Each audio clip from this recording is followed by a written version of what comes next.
पंडित जवाहरलाल नेहरू गारू, सुभाष चंद्रबोस गारू, वल्लभाई पटेल गारू, मौलाना అబ్దుల్ కలాం ఆజాద్ గారు, బాబాసాహెబ్ అంబేద్కర్ గారు, బాబు జగజీవన్ గారు, ఇలాంటి పెద్దవాళ్ళ అబ్బో ఇక్కడ కేజీ చీరలు కొంటే అర కేజీ చీరలు ఫ్రీ అంట. మంగళ్య షాపింగ్ మాల్, కేజీల్లో సేల్, టన్నుల్లో ఆనందం.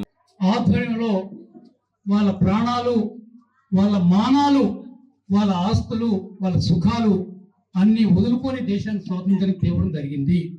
80 సంవత్సరాలు పూర్తయినాయి.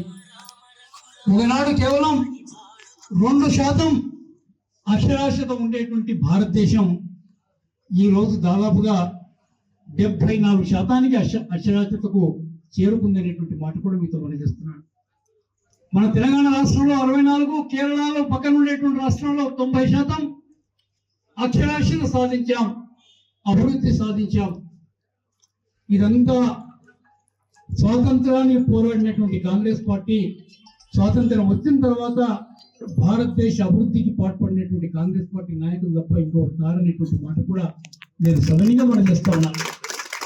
అందుకని ఇలాంటి ఒక గొప్ప పార్టీలో మనం పనిచేస్తున్నామని సగర్వంగా తలెత్తుకొని తిరగాలి.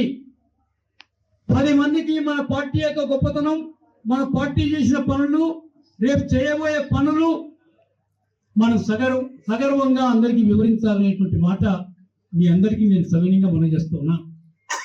ఈరోజు అధ్యక్షులుగా గోపాల్పేట మండలం నా సొంత మండలం. అలాంటి మండలంలో నరహరి గారిని ఎస్సీ కులాల్లో ఒక ఉపకులం అయినటువంటి బుడుగ దంగాల కులానికి చెందినటువంటి వ్యక్తి మన నరహరి గారు. వారు కూడా ఎస్సీ.